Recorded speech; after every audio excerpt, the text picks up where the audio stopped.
O curupira, guardião das florestas brasileiras.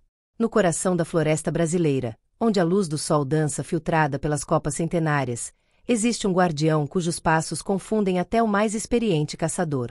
Conhecido pelos povos indígenas há séculos, ele é veloz, astuto, e tem um segredo que o torna inconfundível: seus pés apontam para trás, iludindo aqueles que tentam segui-lo. Sua missão: proteger a mata, punir quem a destrói e manter o equilíbrio entre o homem e a natureza. Ao longo dos séculos, os contos que deram origem ao curupira percorreram caminhos que misturam mito e realidade, passando das histórias contadas à beira da fogueira para as páginas dos folcloristas, e hoje, para o imaginário coletivo do Brasil. Uma jornada através do tempo. Nesta jornada, vamos explorar as origens indígenas dessa lenda, as adaptações que recebeu com a chegada dos colonizadores e o legado cultural que ainda ecoa, como um assobio distante, nas florestas que ele protege. Mas antes de entrarmos nessa história, gostaria de pedir que deixe um like para ajudar no alcance desse vídeo, bem como pedir que se inscreva e selecione o sino de notificações para não perder os vídeos como esse que posto semanalmente. Apoie este conteúdo. Outra ferramenta que ajuda muito é o botão de par que fica ao lado dos comentários, e caso queira colaborar, aperte e selecione a opção gratuita que a plataforma oferece. Recursos adicionais. Há também na descrição uma lista de livros e cursos a preços bem acessíveis, bem como uma chave Pix caso queira colaborar de forma voluntária. A origem do curupira. Antes da chegada dos colonizadores europeus, o território que hoje chamamos de Brasil era habitado por centenas de povos indígenas, cada um com sua língua, cosmovisão e conjunto de mitos. Nessas cosmologias, a floresta não era apenas um conjunto de árvores. Era um organismo vivo, habitado por forças espirituais protetoras e vingativas. O curupira surge nesse contexto como uma personificação da própria vitalidade da mata. Para povos como os Tupinambá, Guarani, Munduruku, entre outros, ele era mais que uma lenda. Era parte de um mundo onde material e espiritual coexistiam, e era um intermediário entre o humano e o selvagem. Registros históricos. Não temos nada escrito, sendo que essas sociedades eram ágrafas, mas o que sabemos vem de escritos de missionários jesuítas que entraram em contato com esses povos no período colonial. Tupinambás. Habitavam no litoral e interior do Nordeste e Sudeste, usavam o termo curupira, do tupi antigo curupir, que pode ser interpretado como corpo coberto ou coberto de pústulas, sendo essa uma leitura mais ligada ao seu aspecto mágico. E para eles, esse ser era um pequeno guerreiro, com pés para trás e detentor de uma grande força usada para derrubar caçadores gananciosos. Função do curupira. A função dele era clara: impedir que a caça fosse feita além do necessário e para proteger fêmeas prenhas, sendo temido e respeitado como uma autoridade invisível. O curupira entre os Guarani. Entre os Guarani que habitavam no sudeste e sul do Brasil, nomeavam essa entidade de Curumi-Angatatá, ou Menino Espírito de Fogo, e para eles, esse ser era um brincalhão, que confundia trilhas, mudava o rumo dos caçadores e ria de sua própria astúcia. Mas o riso podia virar fúria, pois se alguém matasse mais do que precisava, o Menino de Fogo faria andar em círculos até perder as forças. Dentro da visão Guarani, ele era menos um punidor violento e mais um guardião que desafiava o humano a lembrar que a mata não se conquista. O caapora dos Munduruku. No Baixo Tapajós e afluentes, os Munduruku conheciam uma figura próxima chamada caapora, um termo que significa literalmente morador do mato. Características. E embora o caapora às vezes se confundisse com outras entidades da mata, havia nele características muito próximas do curupira, como pelos no corpo, dentes verdes e enorme velocidade. Comportamento. Ele podia aparecer de surpresa para espantar invasores e até derrubar caçadores da canoa. Para os Munduruku, ele era mais feroz, quase um animal, mas com inteligência humana. Variações na região amazônica. Tucano do Alto Rio Negro. Mencionava um espírito chamado Iara Mairi, que era ligado à proteção das trilhas de caça e pesca. O Iara Mairi podia tomar a forma de um pequeno homem, de um animal ou até de um vulto. Poderes. Se alguém desrespeitasse regras de uso da floresta, ele podia roubar pertences, virar a canoa e mudar a direção das flechas. A noção dos pés invertidos não aparecia sempre, mas a habilidade de desorientar o invasor era central. Povo Baniva. No noroeste amazônico, acreditavam no Vapuri, um guardião das rotas de caça e dos pomares silvestres.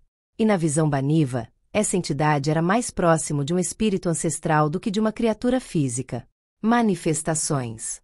Podendo se manifestar como som, luz, cheiro ou como uma figura pequena e veloz, e por isso era extremamente respeitado, sendo que antes de adentrar certas áreas, caçadores deixavam oferendas de tabaco ou alimentos para pedir passagem.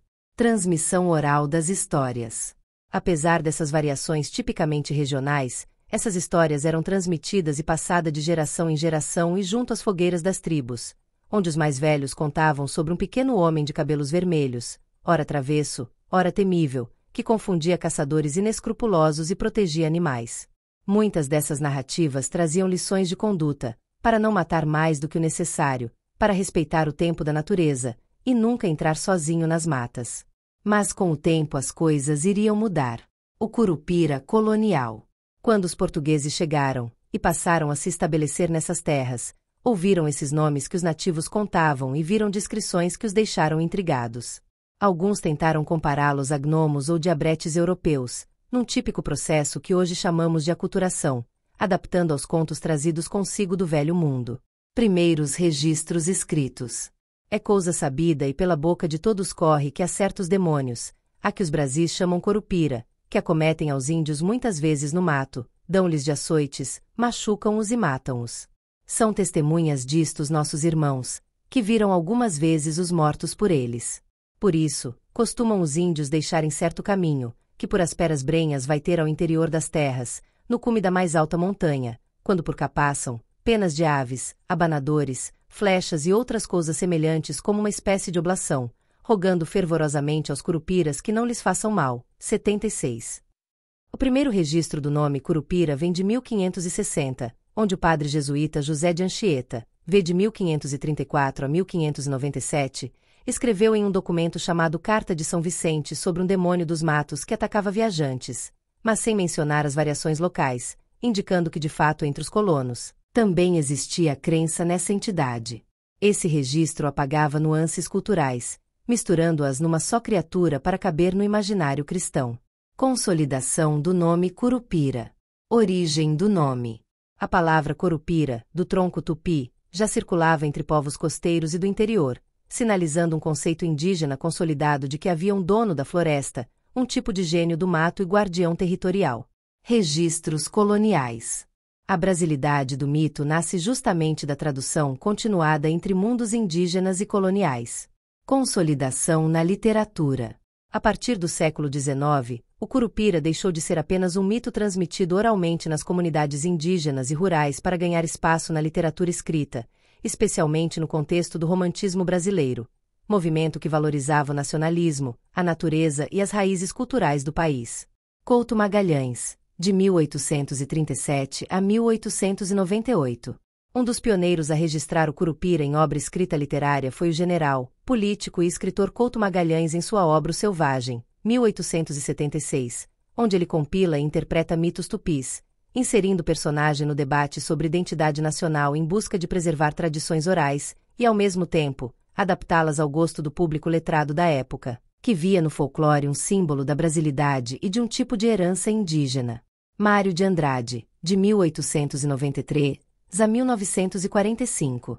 Na primeira metade do século XX, o poeta e romancista Mário de Andrade, em sua obra Macunaíma, 1928, insere o Curupira no enredo, onde ganha função estética e simbólica na construção de uma identidade literária brasileira. Folcloristas e o Curupira. Luiz da Câmara Cascudo, de 1898 a 1986. O etnógrafo e folclorista Luiz da Câmara Cascudo registrou o Curupira em sua obra Dicionário do Folclore Brasileiro, 1954, como sendo uma das figuras mais antigas e difundidas do folclore brasileiro, com presença em várias regiões do país e raízes nas tradições indígenas, usada para explicar sons misteriosos na mata e o desaparecimento de caçadores. Monteiro Lobato, de 1882 a 1948. Também foi incorporado por Monteiro Lobato, em sua obra, O Sítio do Pica-Pau Amarelo, de 1920 a 1947, abrindo um portal onde a imaginação infantil podia caminhar lado a lado com a cultura popular brasileira. Entre conversas com Emília, planos de Pedrinho e a sabedoria serena de Dona Benta, ele deixou de ser apenas um mito contado à beira da fogueira e passou a ser parte viva de um universo literário que unia fantasia, aventura e aprendizado.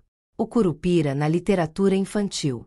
Lobato o apresentou a novas gerações como um aliado da natureza e um símbolo de brasilidade, despertando nas crianças curiosidade e respeito pelo patrimônio imaterial que herdamos. No final do século XX, dicionários de folclore e estudos etnográficos o adotam como personagem de um calendário cívico-ambiental, sendo o dia 17 de julho o Dia do Protetor de Florestas, ou simplesmente o Dia do Curupira. Rádio, TV e quadrinhos transformaram-no em herói pedagógico, sem extinguir seu traço inquietante. O Curupira no século XXI. Campanhas ambientais. No século XXI, reaparecem campanhas contra o desmatamento e narrativas indígenas contemporâneas, sendo menos um duende domesticado, e mais agente político da floresta. Narrativas contemporâneas. O Curupira não é apenas um conto para noites à beira da fogueira. Ele é a memória viva de um Brasil que pulsa muito antes do nome Brasil existir. Um elo entre as raízes ancestrais e o presente, guardião de uma verdade que atravessa séculos, que sem equilíbrio com a natureza, não há futuro possível. Um legado que atravessa o tempo. Da oralidade indígena aos registros dos cronistas coloniais, das páginas do romantismo às telas e livros modernos, o Curupira não apenas protegeu as florestas das histórias, protegeu também a memória de um povo, correndo pelas páginas com a mesma agilidade com que percorre, invisível, as trilhas da mata. Adaptação cultural. O Curupira se adaptou, atravessou fronteiras culturais e resistiu ao esquecimento. Voz da floresta. Cada assobio na mata é um lembrete de que a floresta tem voz, e que essa voz, moldada pela sabedoria dos povos originários, ecoa no imaginário brasileiro até hoje. Lições atemporais. Seu legado não está apenas nas histórias, está nas lições que elas carregam: respeito, limite, reciprocidade. Uma herança que nos convida a sermos também guardiões, onde quer que estejamos. Esperança para o futuro. Porque enquanto o Curupira continuar correndo pelas trilhas invisíveis da mata, a esperança de um mundo em harmonia com a natureza seguirá viva. O Curupira não é apenas folclore, é um símbolo vivo da necessidade de equilíbrio entre humanidade e natureza. Agradecimentos. Apoie este conteúdo. Espero que tenha gostado desse vídeo e se chegou até aqui, deixe um joinha e compartilhe com mais pessoas. Inscreva-se. Se não é inscrito, considere se inscrever para receber vídeos como esse semanalmente, e se já é inscrito, verifique se o sino de notificações está ativado.